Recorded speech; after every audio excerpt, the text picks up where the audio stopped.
Le morning trading avec Aziz Zejli. On commence par les indices. Le CAC 40 pour commencer. Oui, alors on va parler du CAC futur, Lucie, qui décroche assez fortement ce matin. On a vu, à l'instar des bourses asiatiques qui ont fermé après 29 minutes seulement de cotation, un CAC ouvrir en forte baisse. On était à plus de 2,5% après quasiment 40 minutes de cotation. Vous voyez bien à l'écran cette forte pression baissière qui continue de s'exercer. Ça va en ligne avec ce qu'on disait depuis quelques jours. Maintenant, on voit bien les inquiétudes qui viennent de Chine, les tensions au Proche-Orient entre l'Arabie Saoudite et l'Iran, les tensions en Corée du Nord également. Le baril de pétrole qui a chuté de plus de 6% hier, qui est passé pour la première fois sous les 33 dollars. C'est quasiment la première fois depuis 2004 qu'on revient sur ces niveaux-là. Mais globalement, on a effectivement des éléments qui plaident en faveur de la poursuite de cette baisse-là.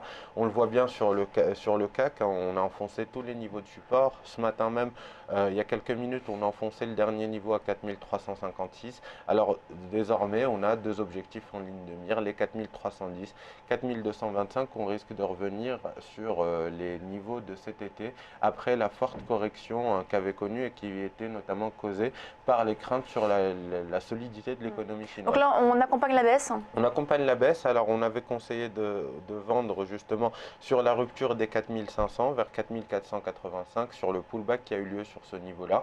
Depuis, on garde la position vendeuse, on accompagne le mouvement. On peut effectivement avoir un stop glissant. Alors, le dernier niveau qu'on peut accepter sur le stop, il va être situé entre 4400 et 4432 puisque normalement, si la pression baissière devait continuer à se maintenir, on ne devrait pas combler ce gap, ce dernier gap ouvert ce matin vers les 4432.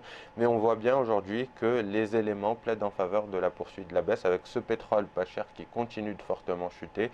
Symétriquement, on a vu également les bourses chinoises qui ont fermé au bout de 29 minutes et pour ça j'ai choisi de vous parler du Nikkei également, Lucie, puisque le Nikkei, je vous en avais parlé déjà en début de semaine et hier également, qui avait donné un signal baissier avec la sortie de cette figure en drapeau qu'on va voir à l'écran, a confirmé ce signal et a quasiment atteint l'objectif de cette figure vers le support à 17 758.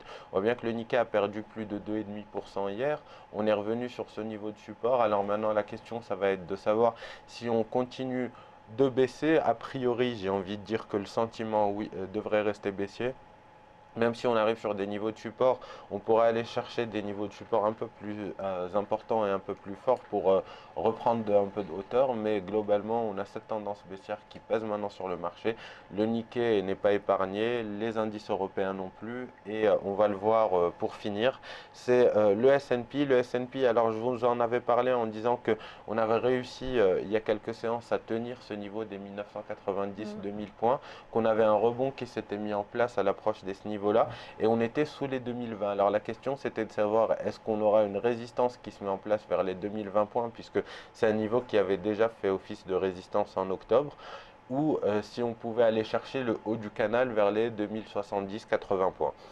A priori, et d'après la lecture graphique de la séance d'hier, on voit bien qu'on n'a pas réussi à aller plus haut que les 2020 points. Cela dit, on n'a pas encore enfoncé les 1990 points. Mais quand on voit l'orientation des bourses européennes ce matin, il y a de fortes chances que ça soit le cas ce soir. Exactement, il y a de fortes chances qu'à l'ouverture, on ouvre en gap baissier de nouveau, qu'on aille chercher les 1953, voire 1867 points dans cette phase baissière. Alors, c'est pas, bien évidemment pas un scénario pour aujourd'hui, mais c'est un scénario qu'on va pouvoir laisser dérouler en cas de rupture des 1990 points à la clôture de ce soir. Ouais, donc c'est vrai que tout est un peu orienté à la baisse aujourd'hui.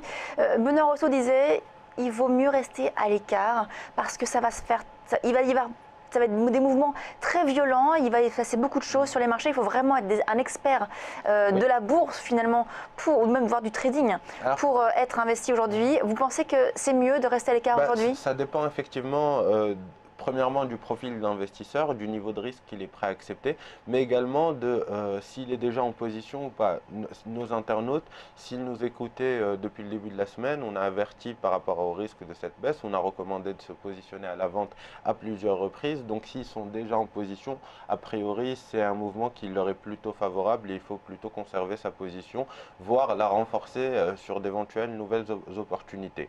Maintenant, effectivement, si on n'est pas en position et qu'on cherche à ouvrir des positions, il faut tout d'abord se positionner dans le bon sens, c'est-à-dire vendeur, et puis effectivement chercher un point d'entrée avec un niveau de stop proche et acceptable, puisque si on cherche à prendre le train ou le métro, comme le dit Laurent, effectivement, parce qu'on a des opportunités qui arrivent toute la journée, on risque de se casser les dents, effectivement, si on veut rentrer à n'importe quel prix. Merci Aziz. On passe à la suite de Direct Marché.